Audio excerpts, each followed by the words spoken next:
하나님의 말씀. 오늘은 출애굽기 29장 10절부터 보도록 하겠습니다. 29장 10절 봉독하겠습니다.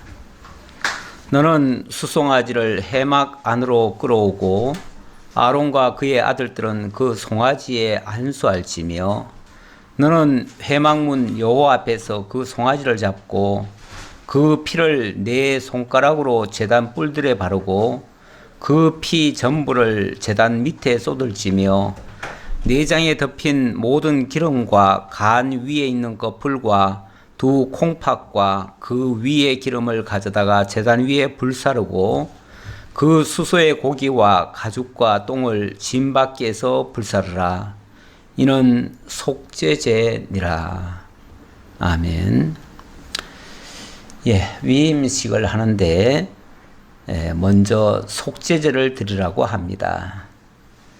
위임식은 하나님께서 모세를 통해 아론에게 안수하는 그런 내용이 되겠는데요. 일단은 아직 레위 제사장이긴 하지만 아직 시작은 안 된 상태입니다. 그래서 하나님께서 맨 처음에는 모세를 통해서 기름을 붓도록 그렇게 하시죠. 모세를 통해서 기름 부어 위임하는 그 장면이 29장 1절부터 있었습니다. 그래 놓고 10절부터는 수송아지를 해막 안으로 끌어다가 아론과 그의 아들들이 그 송아지 머리에 안수하라 이렇게 말씀하시네요. 안수는 누가 누구에게 하는 겁니까? 안수는 많이 이거 오해가 된 것 같아요. 흔히 능력 있는 사람이 일반적으로 하나님의 은혜를 입고자 하는 자에게 머리에 손을 얹고 안수를 하는 것처럼 그렇게 생각을 합니다. 그러다 보니까 어떤 집회에 가면 목회자가 예배 끝나고 나면 안수를 해줍니다. 안수를 해줘요. 그러면은 거기서 무슨 능력이 나와서 병도 고치고 무슨 뭐 큰 일들이 일어나는 것처럼 그렇게 생각들을 합니다. 그런데 엄밀하게 말하면 성경적인 안수는요, 죄인이 의로운 재물에 안수하는 겁니다. 그러니까 안수하는 자가 능력이 있는 자가 아니고 죄인인 겁니다. 죄인이 죄도 없고 흠도 없고 티도 없고 깨끗한 정결한 재물의 머리에다가 안수를 하는 거예요. 그러면 이 안수의 의미는 뭐냐면은 이 정가의 의미가 있거든요. 그러면 내가 가지고 있는, 내게 있는 무언가가 그쪽으로 넘어가는 거예요. 넘어가는데 지금 이 내용이 뭐냐면 속죄제거든요. 속죄제. 속죄제란 말은 죄를 속하는 제사다 그 말이잖아요. 그러면은 이 안수하는 사람이 죄인인 거예요. 죄인인 거고 거기에 끌려온 수송아지는 흠과 티가 없는 깨끗한 제물인 거예요. 흠과 티가 없는 깨끗한 수송아지에다가 죄인인 사람이 그 머리에다가 안수를 하는 거예요. 그럼 뭐가 되겠어요? 이 죄인이 가지고 있는 자기 죄가 그 흠없는 수송아지에게로 넘어가는 거예요. 그래서 내 죄가 그 수송아지에게 넘겨버리고 그리고 하나님 앞에 이제 죄 없는 자로 서는 거죠. 그야말로 이제 거룩한 자로 바뀌어져 가는 거죠. 이 죄가 그쪽으로 넘어갈 때 비로소 거룩해지는 겁니다. 그러니까 일반적인 상식하고 좀 다르죠. 일반적으로 정반대로 알고 있는 것 같더라고 자꾸. 정반대로 알고 있으면 이거 자칫하면 큰일 날 얘기가 돼버려요. 왜냐하면 그 죄인이 안수를 해버리면 그 죄인의 것을 다 뒤집어 쓰잖아요. 그렇죠? 안수 받은 사람이 다 뒤집어 써야 돼요. 그럼 그가 어떤 악한 죄가 있고 또는 혹시라도 악의 영역에 만약에 들어있는 자라면은 악의 영을 그대로 받을 수도 있는 거예요. 그러니까 이 안수 받는다는 게 이게 좋은 게 아니고요. 자칫하면은 악한 거를 받아들일 수도 있어요. 이렇게 되면은 이건 원래 의도했던 것과 전혀 딴판인 잘못된 결과가 나올 수가 있어요. 그리고 안수 받는 자는 어쨌든 안수하는 자의 종이 되어버릴 수도 있어요. 경우에 따라서는. 그 다음부터는 완전히 안수하는 자가 마음대로 조종할 수도 있어요. 마치 꼭두각시처럼 그렇게 조종도 가능해요. 뭐 가스라이팅이라고 그러죠. 이렇게 조종하는 사람. 가스라이팅 당할 수도 있어요. 그러면 그 다음부터는 시키는 대로 다 하는 거예요. 원하는 대로 다 해줘야 돼요. 안수하는 자가 무슨 의도에서 무슨 목적에서 무슨 말을 하는지 자관 다 들어줘야 돼요. 이렇게 되면 완전히 종이 돼버리는 거죠. 그렇지 않겠어요? 만약에 어떤 사람이 의도적으로 내게 있는 어떤 것을 안수를 한다? 그러면은 그 사람의 물론 뭐 좋은 것도 받을 수도 있겠지만 물론 좋은 게 너무 많아가지고 그 사람 걸 내가 다 받고 싶다 하면은 뭐 그렇게 해도 상관없을지 모르겠어요. 그런데 혹이라도 의도가 잘못됐다면 잘못된 의도에 의한 사람의 것을 만약에 받아들인다면 잘못될 수도 있잖아요. 그러니까 안수 받는 게 그게 간단한 문제가 아니에요. 단순한 문제가 아닌 거예요. 이게 문제가 자칫하면 심각해질 수도 있는 거예요. 자, 어쨌든 지금 이 일을 하는 것은 비록 레위 자손이라 할지라도 그리고 하나님이 택해 놓으신 거룩히 구별된 아론이라 할지라도 여전히 그 예식을 치르기 전까지는 죄인인 거예요. 여전히 죄인인 거예요. 우리가 똑같아요. 다를 거 없어요. 똑같은 죄인인데 안수를 하고 어떤 위임식을 하게 되면 이제 달라지겠죠. 그때는 이제 하나님께 완전히 구별된 사람으로 바뀔 수는 있겠지만 아직은 똑같은 우리와 같은 죄인인 거예요. 우리의 성경을 그대로 가지고 있어요.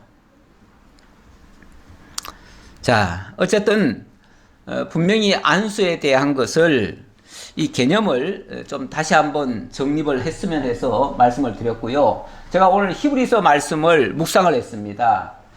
이 구약 시대의 이런 제사 제도가 결국은 우리 주 예수 그리스도를 가리키는 거거든요.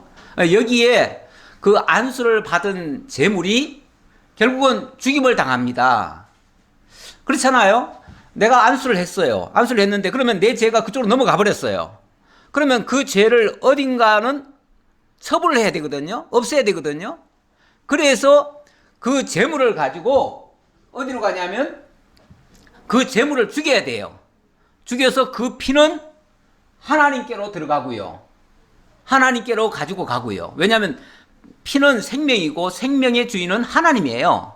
그러니까 그 생명을 하나님께로 돌아간다는 뜻으로서 그 피는 하나님께로 들어가고 그리고 그 밖에 그 육체의 더러운 모습들이 있잖아요.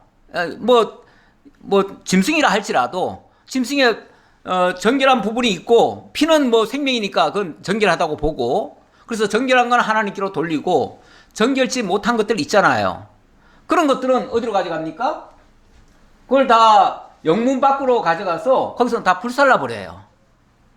그렇죠? 그런데 히브리서 13장에 보니까 우리 주 예수 그리스도가 영원한 대제사장이 되셔서 우리의 죄를 전가받아가지고 우리의 죄를 다 짊어지시고 그래서 우리 대신 죽어주셨다는 거예요. 그리고 우리의 피는 대제사장이 되셔가지고 우리의 피를 가지고 성소에 들어가시고 그리고 당신의 그 육체는 영문 밖에서 불사르고 이렇게 되셨다는 거예요. 그 모습 그대로 우리 주 예수께서 흘리신 그 피는 거룩한 하나님 앞으로 상달이 되어지고 예, 여기 이제 그 얘기가 나오죠. 그러므로 예수도 자기 피로서 백성을 거룩하게 하려고 성문 밖에서 고난을 받으셨느니라.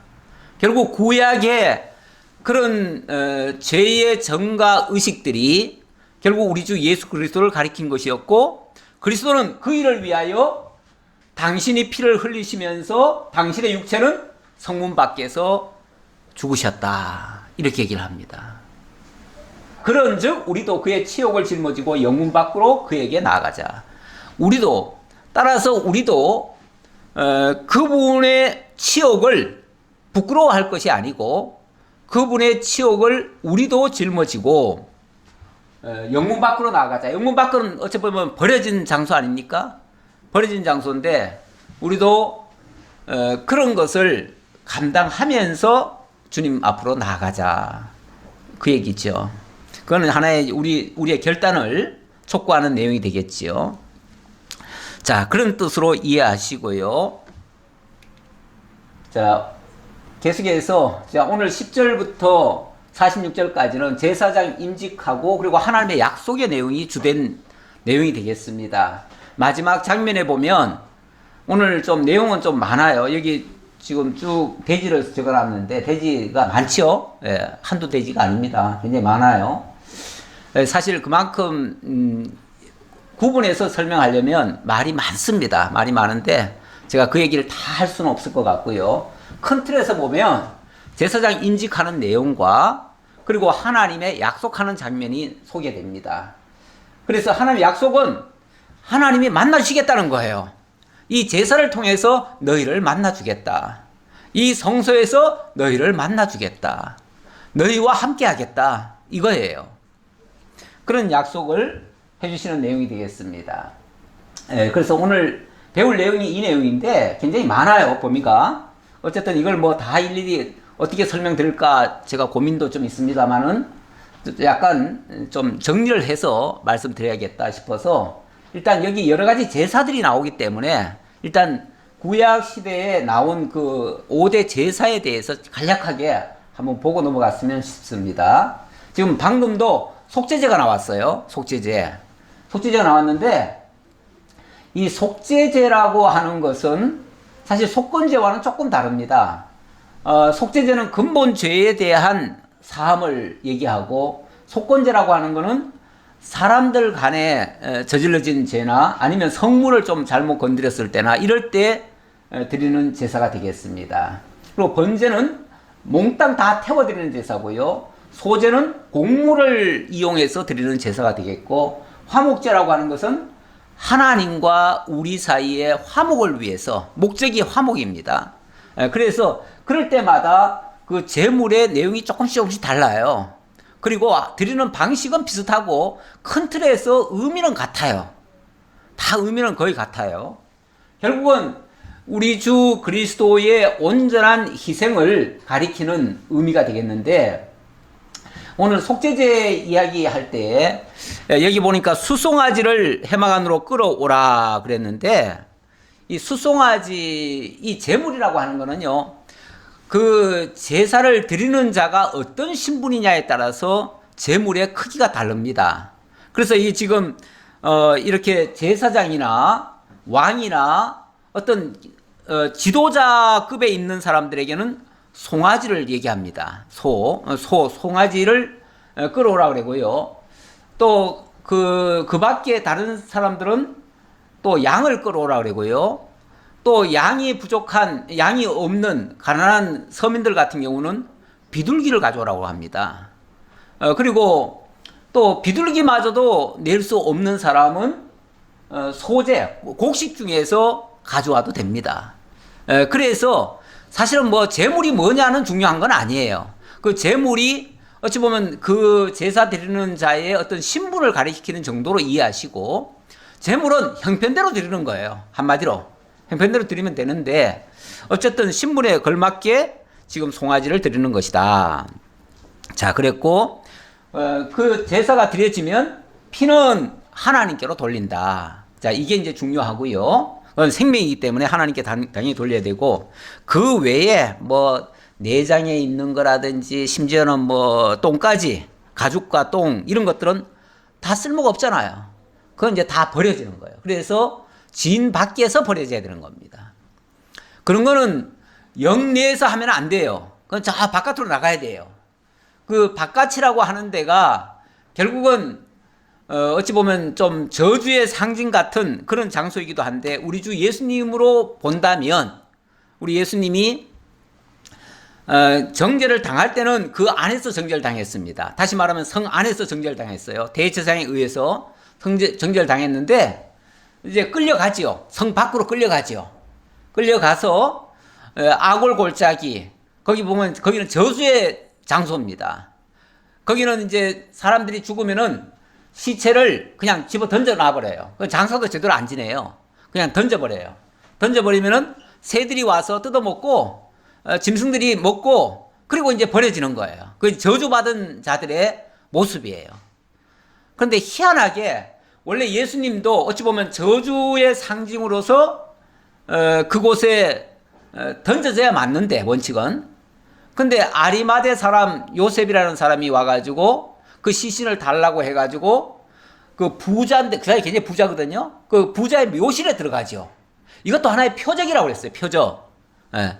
뭐 예수님을 공개하려고 그런 게 아니라, 원래는 그렇게 저주받아서 십자가에 못 박혀 죽었으면은 그냥 버려져야 되는데 그 무덤에 들어가게 되는 거예요. 그것도 부자의 묘실에 들어가는 거예요. 저주받은 자가 부자의 묘실에 들어가고 거기서 부활의 역사가 일어나요. 이게 이제 예수가 일반인들과는 다른 모습, 그것을 보여주는 하나의 그것도 표적이었습니다. 자관 그런 것들이 이 속죄제 제사 안에 들어있다. 그 의미가 담겨져 있다. 지금은 사실은 본격적인 제사 얘기는 아닙니다. 본격적인 제사 얘기는 레위기부터 출발합니다. 그런데 이제 여기서는 어찌 보면 그 제사의 모본을 하나 보이는 거예요. 이제 아론이 대제사장이 돼야 되니까. 예, 그 다음 15절, 너는 또 순양 한 마리를 끌어오고 아론과 그의 아들들은 그 순양의 머리 위에 안수할지며. 자, 똑같은 내용인데요. 아까는 송아지라고 그랬어요. 근데 이번에는 순양이라고 하네요. 이제 벌써 제물의 종류가 좀 작아졌죠? 규모가 좀 작아졌죠? 이거는 아까는 대제사장이었고요. 이번에는 그냥 제사장들, 아론의 아들들, 제사장들의 이제 위한 제사기 때문에 제물이 좀 작아지는 거예요. 그래서 그것만 작아지는 거지 내용은 똑같아요. 예. 그래서 너는 그 순양을 잡고 그 피를 가져다가 제단 위에 주위에 뿌리고 그 순양의 각을 뜨고 그 장부와 다리는 씻어 각을 뜬 고기와 그 머리와 함께 두고 그 순양 전부를 제단 위에 불사르라. 제단 위에 불사르라. 이는 여호와께 드리는 번제요, 이는 향기로운 냄새니라. 여호와께 드리는 화제니라. 뭐 이름은 여러 가지로 표현했어요. 번제다, 향기로운 냄새다, 화제다, 뭐 이렇게 얘기를 했는데, 이 뭐 번제는 몽땅 다 태워드린다라는 의미에서고요. 아마 큰 것은 좀 더 분리를 하는 것 같고, 작은 것은 조금 더 그냥 한꺼번에 하는 것 같기도 한데, 어쨌든 그 뭐 형식은 약간씩 다르더라도 그게 그렇게 중요한 건 아니고요. 그리고 이거는 벌써 그 상대가 그러니까 제사를 드리는 제주가 누구냐에 따라서 조금씩 달리한다, 이렇게 보시면 되겠습니다. 너는 다른 순양을 택하고 아론과 그 아들들은 그 순양의 머리 위에 안수할지며, 너는 그 순양을 잡고 그것의 피를 가져다가 아론의 오른쪽 깃뿌리와 그의 아들들의 오른쪽 깃뿌리에 바르고. 이제 요거는 아까 안수에서 드리는 그 제물이 아니고, 이거는 이번에는 그 제사장을 거룩히 구별하기 위한 제물입니다. 그러니까 아까는 그렇게 해서 이제 하나님께 온전히 바쳐드리기 위한 거였잖아요. 이번에는 그 제사장의 깃뿌리에다가 피를 바르고 뭐 이렇게 하잖아요. 그러니까 그 제사장 자체를 또 거룩히 구별하는 그런 내용이 되겠습니다. 또 그 오른손 엄지와 오른발 엄지에 바르고 그 피를 제단 주위에 뿌리고 제단 위에 피와 간유를 가져다가 아론과 그의 옷과 그의 아들들과 그의 아들들의 옷에 뿌리라. 그와 그의 옷과 그의 아들들과 그의 아들들의 옷이 거룩하리라. 예, 거룩하게 하기 위한 방법이 되겠습니다. 거룩하게 하기 위한 방법. 예, 그렇게 보시면 되겠고요. 피가 발려져야 거룩해진다. 기름이 발려져야 거룩해진다. 이 말도 결국은 자기 스스로 거룩해지는 게 아니고 외부에서 정결한 피가 발리어져야 거룩해진다는 얘기 아닙니까? 결국 이 정결한 피라고 하는 것은 흠과 티가 없는 제물이기도 한데 그게 결국은 장차 흠과 티가 없으신 우리 주 예수 그리스도, 그 그리스도의 피로 말미암아 거룩하게 된다라는 것을 가리킨다. 그런 뜻으로 이해하시면 되겠습니다. 자, 이번에는 19절로 25절의 내용 지금 읽다가 지금 봤는데요. 그 주제를 이렇게 잡았습니다. 아론과 그 아들들을 위해서 위임식에 요제를 드리는 규례다. 이렇게 말씀드렸는데요. 요제. 여기에 나오는 내용은 이제 요제라는 게 있습니다. 자, 22절. 또 너는 그 순양의 기름과 기름진 꼬리와 그것의 내장에 덮인 기름과 간 위의 거풀과 두 콩팥과 그것들 위의 기름과 오른쪽 넓적다리를 가지라. 이는 위임식의 순양이라. 자, 그 일부는 네가 가져라. 이제 이렇게 얘기했어요.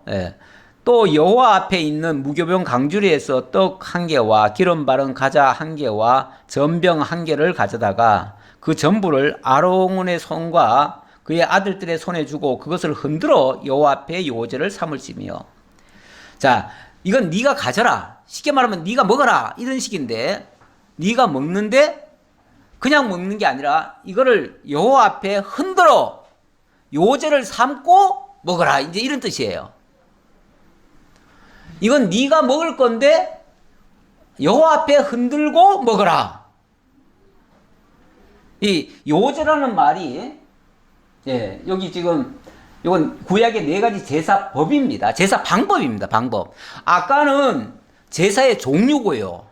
이거는 제사의 방법입니다. 그러니까 이게 방법에 따라서 여러 가지 이름이 바뀌어져요. 뭐 아까도 그랬잖아요. 뭐 화제다, 번제다. 번제라는 말은 제사의 종류 중에 하나고 화제라는 것은 제사의 방법 중에 하나예요. 일단은 아까 5대 제사는 제사의 종류고 이거는 이제 제사 방법이 또 4가지가 있다. 이제 화제는 불로 태워드리는 제사고 요제는 흔들어드리는 제사고 또 거제는 이 높이 이렇게 쳐드는 제사예요. 높이 쳐드는 제사. 그리고 전제라고 하는 거는 이거는 포도주나 독주를 이렇게 부어드리는 제사예요. 잔에다가 붓는 제사. 이런 제사를 또 하나씩 하나씩 하래요. 그런데 이 제물은 아까는 뭐 그냥 다 태워서 없애라 이제 이런 식으로 얘기했는데 이번에는 그게 아니고 이거를 어떤 부인은 제사장이 가져라 이제 이렇게 얘기했어요. 가져라. 가지는데 하나님께 흔들어 요제를 삼은 다음에 하라 그 말이죠. 그리고 또 나머지는 또 이제 또 태워드려라 이렇게 또 얘기했습니다. 너는 그것을 그들의 손에서 가져다가 제단 위에서 번제물을 더하여 불사르라.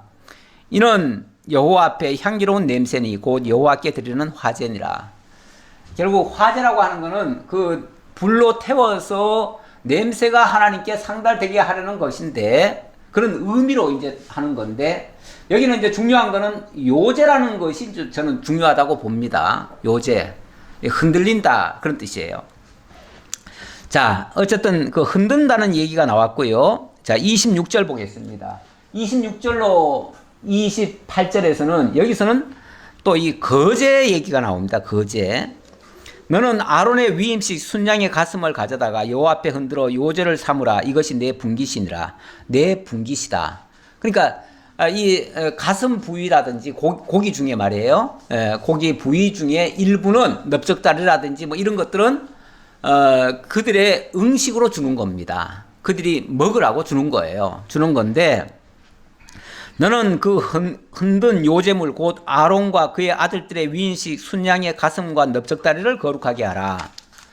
이는 이스라엘 자손이 아론과 그의 자손에게 돌릴 영원한 분깃이요 거제물이니 곧 이스라엘 자손이 화목제의 제물 중에서 취한 거제물로서 여호와께 드리는 거제물이니라. 일단 여호와께 드리고 그리고 네가 취하라. 그 얘기거든요. 이게 이제 무슨 의미로 요제를 드리고 또 거제를 드리게 하는가? 무슨 의미로 제물을 흔들고 또 높이 쳐드는가? 이거는 이 제물이 이렇게 될 것을 가리키는 그런 의미예요. 이렇게 됨으로써 하나님 앞에 거룩하게 구별된다 라는 뜻인데, 이런 제물이 결국은 장차 우리 주 예수 그리스도의 온전한 희생을 가리키는 것이고 희생될 때에 당하실 모습, 그걸 가리키는 거예요. 그러다 보니까 우리 주 예수 그리스도가 희생당할 때 어떤 모습을 보이십니까? 그는 온갖 조롱을 다 받습니다. 그렇죠? 온갖 조롱을 다 받습니다. 그것도 의인에게 조롱받는 게 아니라 죄인들한테. 아까도 그 안수하는 것이 어찌 보면 죄인들이 안수한다 그랬잖아요. 그러니까 조롱하는 자도 어찌 보면 죄인들이 조롱하는 거예요.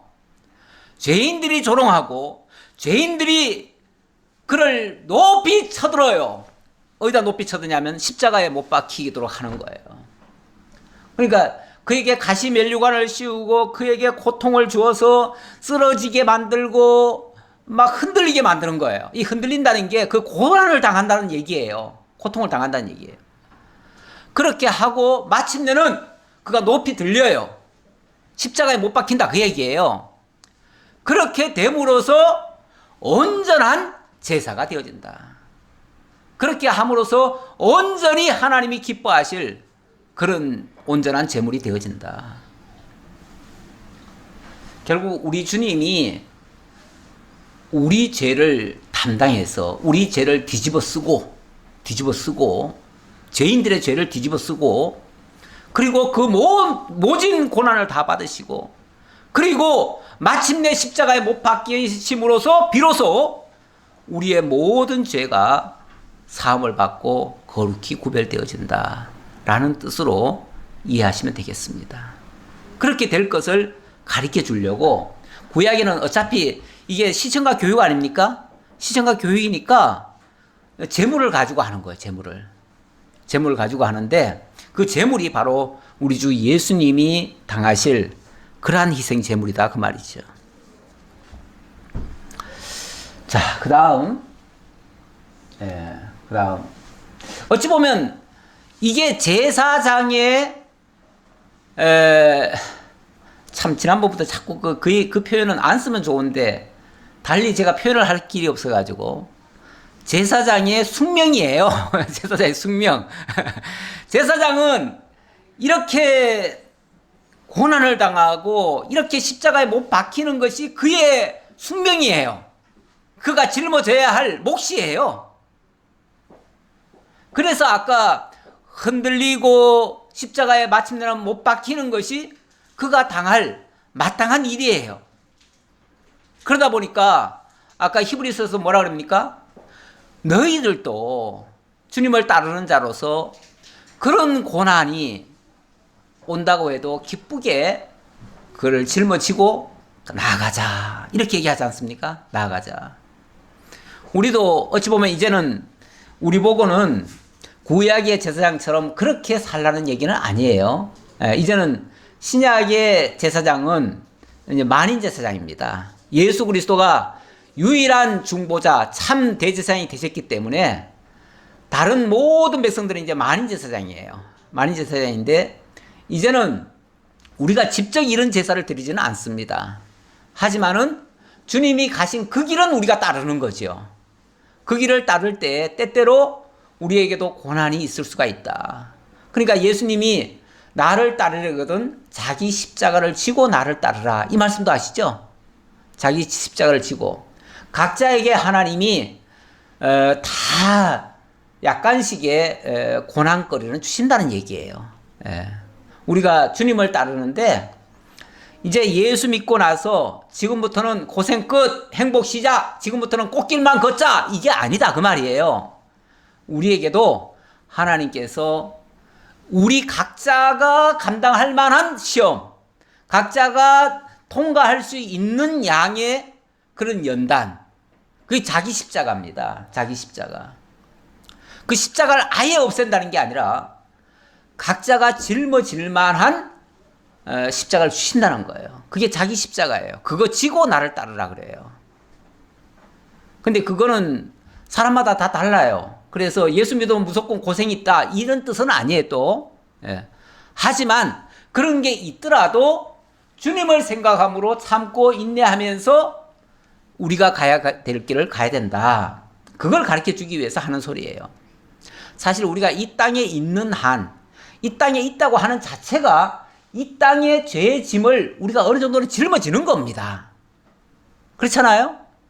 우리 모든 고난들이 어디서부터 오는 겁니까?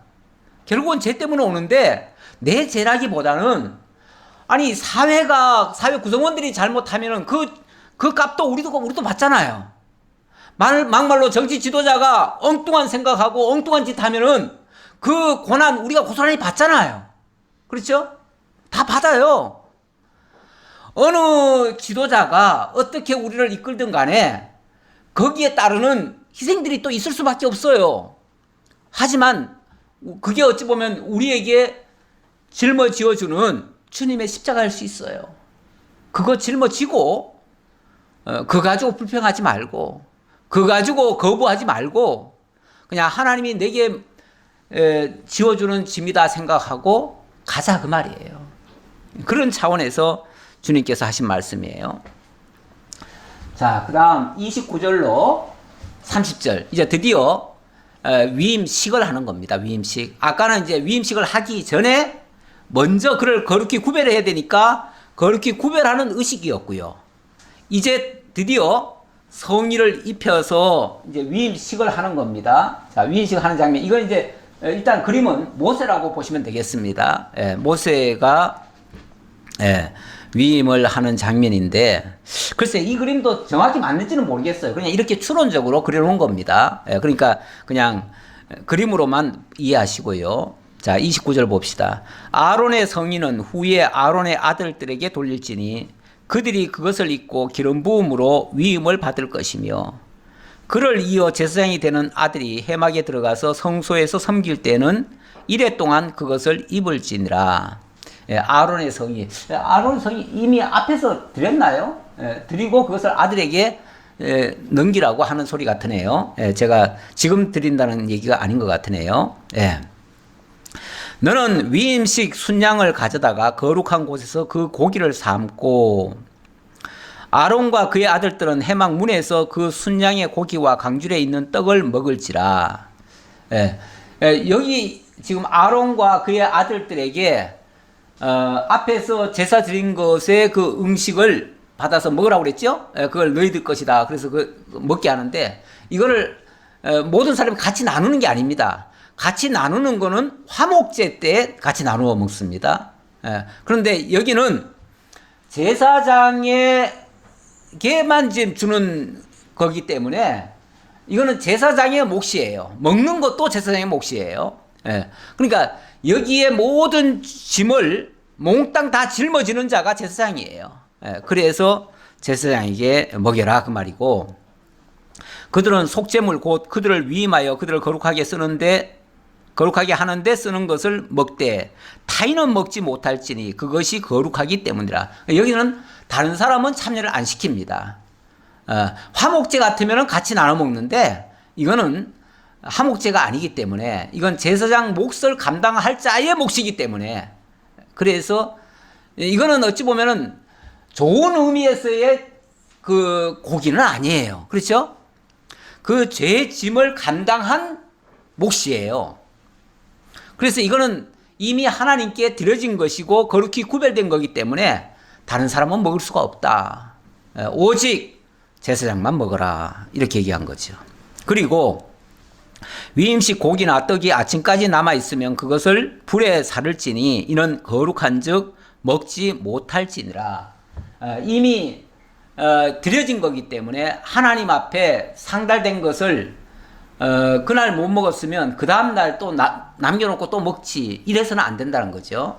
남기지 말고 그 다음날 많이 남았으면 다 불에 태워 없애라, 이렇게 얘기합니다. 그날 하나님 주신 거니까 그날 주신 걸로 먹고 그 나머지는 다 없애라, 그 말이죠. 온전히 이 몫은 제사장의 몫이다 라는 것이 이제 초점이 되겠습니다. 자, 35절로 37절. 이러한 위임식을 하루만 하는 게 아니고 일주일을 하네요. 일주일을 하는데, 그러다 보니까 사실 뭐 오늘 한 거를 내일까지 남겨놓을 수도 없죠. 매일 나오는 건데, 매일 나오는 거를 매일 먹어야 될 판인데, 이 보통 일이 아니죠. 너는 내가 네게 한 모든 명령대로 아론과 그의 아들들에게 그같이 하여 이래 동안 위임식을 행하되. 와, 위임식 길게도 하네요. 그렇죠? 예, 일주일 동안 하래요. 이 7일이라고 하는 거는 뭐든지 성경에 보면은 완전하게 한다는 의미가 있어요. 그래서 이런 식이 한번 대충 형식적으로 지나가는 정도가 아니고 완벽하게 하라는 얘기예요. 의미적으로. 예, 완벽하게 하라. 매일 수송아지 하나로 속죄하기 위하여 속죄제를 드리며 또 제단을 위하여 속죄하여 거룩하게 하고 그것에 기름을 부어 거룩하게 하라. 너는 이래 동안 제단을 위하여 속죄하여 거룩하게 하라. 그리하면 지극히 거룩한 제단이 되리니. 그냥 거룩한 게 아니라 일주일 동안 했으니까 완벽하게 했을 거 아니에요? 그러니까 지극히 거룩한 이렇게 제단으로 바뀌어진다. 그래서 제단에 접촉하는 모든 것이 거룩하리라. 이렇게까지 구별해 놨기 때문에 그 제단에 접촉하는 것이 무엇인가 있다면은 그건 다 거룩해진다. 거룩해진다는 말이 좋게만 들리는 게 아니고요. 만약에 거기에 부정한 것이 접촉이 되면 뭐가 돼요? 다 죽어요. 예, 죽어요. 굉장히 어찌 보면 완전히 구별된 하나님의 것으로 완전히 바뀐 그런 모습을 얘기하는 거죠. 우리가 같은 일을 때로는 반복을 하기도 합니다. 우리가 말씀도 사실은 뭐 우리가 계속해서 신앙생활을 하다 보면은 계속 반복이 되지요. 반복이 되는데 처음에 한 번, 두 번 듣고 이렇게 되면 뭔가 완전하게 이게 정립이 안 될 수가 있습니다. 그런데 또 하고 막말로 7번 하면 그때는 완전히 내 것처럼 되지요. 예. 그런 우리 공부하는 것도 그렇고 뭐든지 그렇습니다. 뭐든지 한 번 해서 안 돼, 두 번 해서 안 돼. 그러면 아이고 나는 안 돼가 아니고 7번 하면 됩니다. 7번. 7번. 예. 뭐 우리 옛말에 뭐 3번 그런 말이 있는데 3번 가지고는 안 되고요. 7번 해야 제대로 됩니다. 예. 그 정도 되면은 아마 다 될 거예요. 예. 그러니까 우리가 뭘 하다가 안 된다고 생각해 가지고 그거 가지고 걱정하고 나는 안 되는가 봐 이렇게 생각하지 마시고 7번 하시면 됩니다. 안 되는 거 있거들라. 예. 우리 하나님께서도 당신의 제사장을 삼는데 7번 하게 하십니다. 7번. 사실 하나님이 하시니까 얼마나 완벽하게 하시겠어요. 한 번만 해도 완벽할 것 같은데 7번을 해요. 예. 그러니까 뭐든지 한 번에 다 된다고 생각해서는 안 됩니다. 저도 요즘 학생들 뭐 좀 가르치고 있는데 몇 번 이렇게 같은 말씀을 가르쳤으니까 이제는 알겠거니 했는데 다음에 다른 걸 보니까 또 엉뚱한 소리를 하고 있어요. 전혀 딴 소리를 하고 있어. 정반대되는 얘기를 하고 있어요. 분명히 내가 지난번에 이렇게 가르쳐 드렸는데 정반대로 알고 또 딴 소리를 하고 있더라고요. 어떨 때는 약간 낙심이 돼요. 이분들이 이게 교육이 되나? 이게. 그런데 오늘 말씀을 보니까 7번 하라네요. 저도 7번 참고 가르치다 보면은 바뀌어지겠죠. 예. 38절. 자, 38절 봅시다. 38절의 내용은 어린 양으로 번제를 드릴 때 하나님이 만나 주실 것. 예, 이런 만나를 주신다는 게 아니라 하나님이 직접 와주신다 그 말이죠. 와주실 것을 약속하시는 장면이 되겠습니다. 네가 제단 위에 드릴 것은 이러하니라. 매일 1년 된 어린 양 2마리니 한 어린 양은 아침에 드리고 한 어린 양은 저녁 때에 드릴지며. 이 매일 드린다. 이 매일 드리는 제사를 뭐라고 그러냐면 상번제다, 그렇게 얘기를 합니다. 상번제. 매일 드린다. 참 재물만 해도 엄청납니다. 매일 결국은 2마리씩 드리는 거죠. 아침에 드리고 저녁에 드리고 한 어린 양에 고운 밀가루 10분의 1 에바와 찌은 기름 4분의 1 흰을 더하고 또 전제로 포도주 4분의 1 흰을 더할지며. 그러니까 이 제물이 앞에서는 큼지막한 걸 얘기했는데 매일 드리는 제사에는 뭐 어찌 보면 자질구레라는 표현이 좀 뭐한데 어떤 작은 제물들도 꽤 많이 들어가요. 여러 가지가 또 들어가요. 거기는 어린 양만 들어가는 게 아니라 고운 밀가루 10분의 1 에바, 또 찌은 기름 4분의 1 흰, 그리고 포도주 4분의 1 흰의 전제. 그러니까 각양각색이 다 들어가는 거죠. 제물로 삼을 만한 모든 것들이 다 들어가는 거예요. 그러니까 동물만 제물로 삼는 게 아니고 식물도 제물로 삼고요. 또 기름도 제물로 삼고요. 또 포도주도 제물로 삼고요. 다 드리는 겁니다. 어찌 보면 우리가 하나님께 드려지는 것도 하나님이 무슨 한 가지만 원하시는 게 아닙니다. 사실은 우리가 가지고 있는 모든 것을 다 원하시기도 하십니다. 경우에 따라서는 모든 게 다 다르죠. 사람마다 다 달라요. 그러니까 내가 어찌 보면 이게 하나님 만남의 전제 조건일 수도 있거든요. 하나님 만남의 전제 조건이 하나님께 지금 이 제사를 드리면서 하나님과 만난다는 뜻인데, 이런 전제 조건이 다 각양각색 다를 수가 있어요. 자, 내용을 더 보지요. 한 어린 양은 저녁 때에 드리되 아침에 한 것처럼 소제와 전제를 그것과 함께 드려 향기로운 냄새가 되게 하여 여호와께 화제로 삼을지니 이는 너희가 대대로 여호와 앞 회막 문에서 늘 드릴 번제라. 늘 드릴 번제, 항상 드릴 번제, 상번제, 이렇게 이해하시면 되겠죠. 내가 거기서 너희와 만나고 너에게 말하리라. 내가 거기서 만나고, 이 초점은 내가 거기서 만나주겠다. 이게 이제 중요한 말이에요. 우리 하나님이 만나주시겠대요. 어디서요? 거기서 만나주시겠대요. 거기가 어디죠? 물론 구약시대로 말하면은 거기가 회막이죠. 회막이고 또 지성소죠. 성소고 지성소죠. 물론 거기에 갈 수 있는 사람이, 여기 뜰에는 이방인들이 올 수 있고요. 요 안뜰에는 유대인들이 올 수 있고요. 여기는 제사장이 올 수 있고요. 요 안쪽에는 대제사장이 갈 수 있습니다. 그러니까 그 어떤 신분이나 직임에 따라서 하나님과 좀 더 가까이 가느냐, 이거는 조금 차이가 있긴 하지만 결국 하나님 만나는 거는 여기서든 그 신분에 따라서 다 만나주셔요. 다 만나주시는데, 그래서 제가 거기서라고 표현을 했어요. 거기서 만나주시겠다. 하나님 약속한 장소가 있을 거 아니에요. 우리가 갈 수 있는 데까지 오게 하시고 거기서 만나주시겠다. 그래서 장소적으로 이곳에 올 수 있으면 여기서 만나주시겠지만 만약에 여기 올 수 없는 경우도 있어요. 어떤 경우에 여기 못 오죠? 예를 들면 전쟁을 만나가지고 어디 포로로 잡혀가 버렸다. 먼 나라로 갔다. 그러면 여기 올 수 있습니까? 없습니까? 못 오지요. 그러면 하나님 못 만나겠네요? 근데 솔로몬이 그렇게 기도하지요.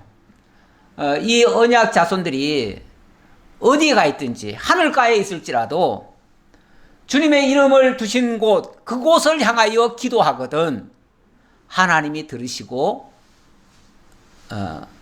하나님 만나 주십시오. 이렇게 기도하지요.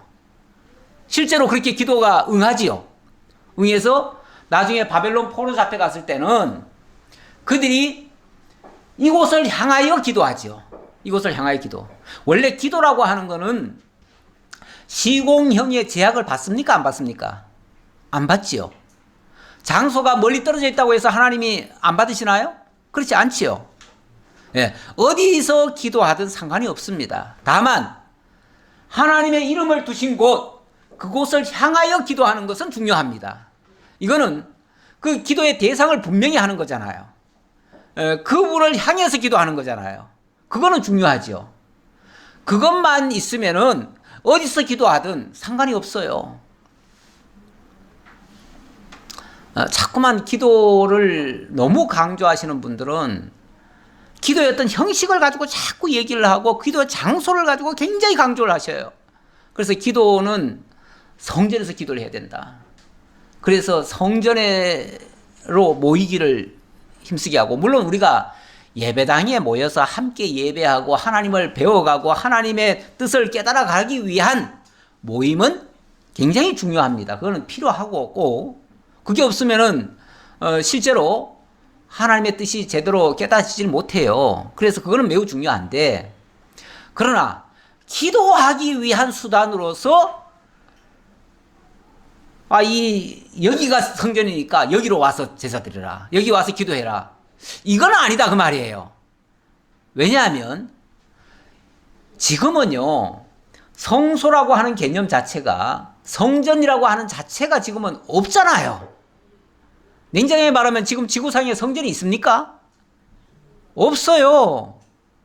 정작 성전이 있던 장소 예루살렘에도 지금은 성전이 없어요. 거기는 지금 6개 나라가 그 한 장소를 놓고 서로 자기네 영역을 주장하면서 서로 싸우고 있어요. 그러니까 거기는 정식으로는 제사가 못 드려져요. 성소도 만들어질 수가 없어요. 거기는 절대 만들어질 수가 없어요. 어쩌면 하나님께서 이 지상에 있는 성전을 없애버리신 거예요. 그거를 인간이 자꾸만 다시 회복하려는 것도 사실은 웃기는 얘기가 됐는데, 성경적인 원리로 말하면 그렇다 이 말이에요. 그것도 의미가 없는 일인데, 아니 이 지상에다가 어느 한 장소에다가 그것도 하나님의 식양도 맞지 않는 그런 건물 하나 지어놓고 여기가 성전이다 그러면 그게 말이 됩니까? 그거는 사람들을 속이는 거죠. 엄밀하게 말하면 장소적으로 속이는 거예요. 거기는 성전이 될 수가 없어요. 그러니까 지금 성전이라고 하면 우리 주 예수 그리스도가 참 성전이 되어주셨잖아요. 그리고 우리 보고도 뭐라 그럽니까? 너희는 성령이 거하시는 전이라고 그러잖아요. 그럼 우리가 성전으로서 참 성전이신 우리 주 예수 안에서, 다시 말하면 이걸 바꿔 말하면 예수 안에 있는 사람은 성전인 거예요. 왜? 예수 자신이 성전이시니까 그 안에 있는 자가 성령이 함께 하시는 성전이 된 거예요. 그리고 그 성전들이 모이면은 교회가 되는 거예요. 그래서 여기는 하나님의 성전들이 모여서 함께 예배하는 거룩한 모임이에요. 그 거룩한 모임을 교회, 그렇게 얘기해요. 교회. 회자가 그게 모일 회자거든요. 그러면 우리가 성전들이 모여가지고 교회가 되고 그 교회 위에 두세 사람이 모인 곳에 내가 함께 하겠다. 예수님이 함께 하시겠다고 약속하셨잖아요. 그러니까 예수님을 모신 상태에서 우리가 기도하면 그 장소가 어디든 무슨 상관이 있어요. 이미 예수 안에 들어와 있는데, 예수 안에 들어와 있는 자가 다시 어떤 성소를 찾아간다는 말 자체가 어불성설이에요. 말이 안 되는 얘기예요. 그래서 우리는 이미 이곳을 향하여 지금 기도하고 있는 중이에요. 이곳에서 지금 하나님을 만나고 있는 거예요. 사실은 우리가 주님하고 지금 같이 있는 거예요. 근데 그게 하나님의 약속이에요. 약속이 예수 그리스도를 통해서 참 성전이 이루어지고 거기서 우리가 하나님과 늘 만남을 갖고 있는 거예요. 그래서 사실 우리는 지금 따로 어디 가가지고 우리 몸이 따로 구별되는 게 아니고 예수 믿는 믿음 안에서 예수 이름으로 하는 모든 일들이 어찌 보면 예배 행위가 되는 거예요. 그걸 우리 신약적으로 뭐라고 얘기합니까? 산제사, 영적 예배, 이렇게 얘기를 하죠. 산제사, 영적 예배. 너희 몸으로 드릴 산제사니라. 우리는 이제 우리 몸으로 하나님의 이 뜻을 실현하고 살아가는 거죠. 그 자체가 예배 생활이라는 거예요. 자, 43절입니다. 내가 거기서 이스라엘 자손을 만나리니 내 영광으로 말미암아 회막이 거룩하게 될지라. 그 장소 자체가 거룩한 게 아니고 하나님의 영광으로 말미암아 거룩해진다. 하나님의 임재가 그 성소를 거룩히 구별하고, 마찬가지로 지금도 하나님이 우리와 함께 하시면 우리는 거룩한 존재들이 되어질 것이고, 만약에 하나님이 안 계신다면 아무리 화려하고 아름다운 전 속에 우리가 들어가서 한다고 하더라도 그것은 하나님하고 무관한 얘기가 되어버려요. 그래서 우리가 참 성전 안에 거하는 것이 매우 중요하다, 이렇게 이해하시면 되겠고요. 내가 그 회막과 제단을 거룩하게 하며 아론과 그의 아들들도 거룩하게 하여 내게 제사장 직분을 행하게 하며 내가 이스라엘 자손 중에 거하여 그들의 하나님이 되리니. 자, 이렇게 제사장이 이 짐을 담당할 때에 하나님이 언약 자손들과 함께 하겠다고 말해요. 이스라엘 자손 중에 하나님이 함께 거하시겠다. 거하시면서 내가 그들의 하나님이 되어주겠다. 언약 자손들의 하나님이 되어주시겠다. 자, 그렇게 되어지면 그들은 내가 그들의 하나님 여호와로서 그들 중에 거하려고 그들을 애굽 땅에서 인도하여 낸 줄을 알리라. 나는 그들의 하나님 여호와니라. 그렇게 할 때에 비로소 그들이 하나님께서는 우리를 저 애굽 땅에서 인도하여 내신 이유가 바로 우리를 당신의 아들 삼으시려고, 우리와 함께 거하시려고 이렇게 하셨구나라는 사실을 알게 될 것이다, 그 말이죠. 우리 하나님이 우리와 함께 거하시고 싶어가지고, 우리가 함께 영원히 살고 싶어가지고, 그래서 애굽 땅 종되었던 집에서 이끌어내시고 우리로 자유롭게 하셨습니다. 하나님 안에서 자유롭게 하셨습니다. 그러니 다시는 종노릇하지 말아라, 이렇게 하시는 말씀. 오늘 그 가정예배 묵상 말씀에 보면 갈라디아서 5장 1절 이하의 말씀인데요. 거기 보면 그리스도께서 우리를 자유케 하시려고 자유케 하셨으니 다시는 멍에를 매지 말라, 이런 말씀하십니다. 하나님이 애굽 땅 종되던 집에서 이끌어내신 이유, 우리를 자유롭게 하려고. 자유라고 하는 것은 하나님 안에 있게 하려고, 하나님의 아들 되고 하나님의 자녀 되고 하나님 안에서 하나님 기뻐하는 일이 곧 자유거든요. 하나님 기뻐하는 일이 우리도 기뻐하고 하나님이 싫어하는 일이 우리도 싫어하면 하나님과 우리 생각이 일치가 되잖아요. 이때 진정한 자유가 있거든요. 이 자유를 우리에게 주시려고, 그 자유가 있으면 우리는 정말 행복하겠죠. 참된 행복은 여기서 나오는 겁니다. 모든 갈등이라고 하는 거는요, 우리의 자유와 하나님의 자유가 충돌될 때 갈등이 나오는 겁니다. 그렇잖아요? 이게 달라지면, 하나님이 원하는 건 이건데 우리는 이쪽을 자꾸 원해. 그러면 계속 충돌될 거 아니에요. 그게 우리로 하여금 불행을 만들어요. 모든 스트레스는요, 어긋남에서부터 나오는 겁니다. 그렇죠? 일치되면은, 완벽하게 일치되면은 얼마나 행복하겠어요. 얼마나 모든 일이 잘 되겠어요. 무슨 일이 안 된다면 하나님 왜 안 되게 하십니까 하지 말고, 내가 하나님의 뜻을 지금 따르고 있나를 생각해 보셔야 돼요. 하나님의 뜻을 따르고 있다면 완벽하게 일치될 수도 있습니다. 우리가 일치 안 되면은 그만큼 내가 제대로 하나님 뜻을 모르고 있다, 잘 따르지 못하고 있다, 이렇게 반성을 하셔야 돼요. 우리 하나님 여호와십니다. 나는 그들의 하나님 여호와니라. 나는 약속대로 이루어주는 자야. 그 일을 하기 위해서 너희를 애굽 땅 종되었던 집에서 이끌어냈어. 그러니 너희는 이제 내 안에서 모든 일을 하고 내 뜻을 따라서 행하라, 이렇게 말씀하시는 거죠. 오늘 마지막 결론적인 말씀으로 제가 시편 50편을 하나 좀 찾아봤습니다. 거기 보면 이런 말씀이 있습니다. 50장 1절입니다. 전능하시니 여호와 하나님께서 말씀하사 해 돋는 데서부터 해 지는 데까지 세상을 부르셨도다. 하나님이 우리를 부르시고 우리에게로 찾아오셨대요.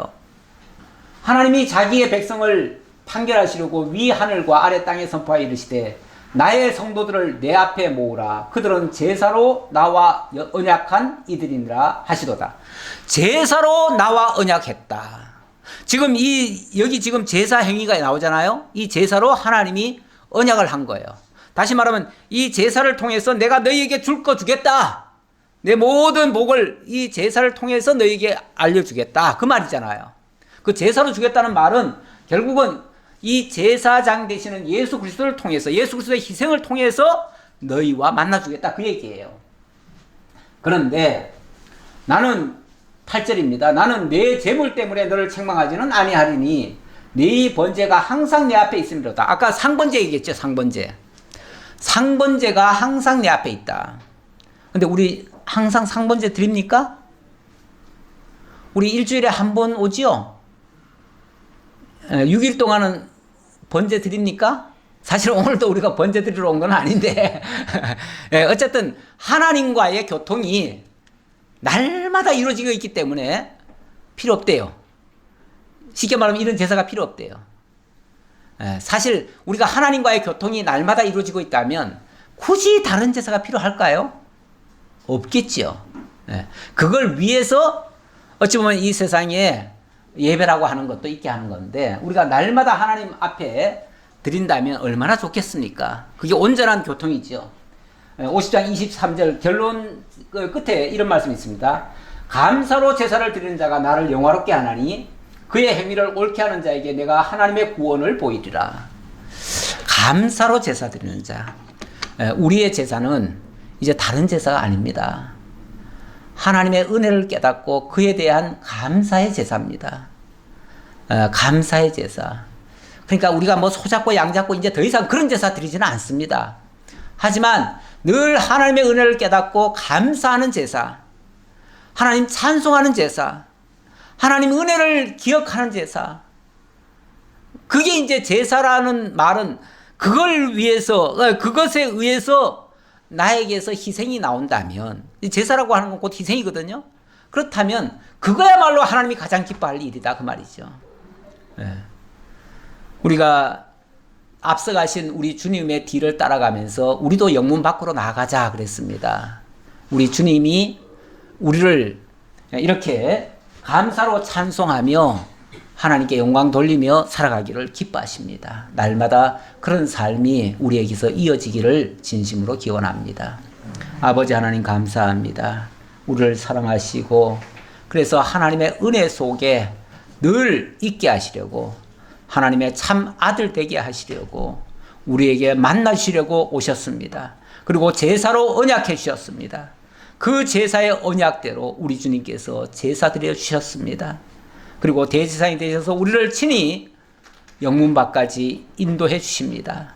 주님 따라가는 그 길 어디든지 가오리다 하는 고백으로 주님이 원하시면 정말 아골골짝 빈들에도 우리가 가려고 하는 그런 의지가 있는 참된 하나님의 자녀들 다 되도록 인도해 주옵소서. 늘 하나님 앞에 감사와 찬송이 넘치는 또 신앙생활이 되게 하옵소서. 모든 걸 감사드렸고 예수님 이름으로 기도하옵나이다. 아멘.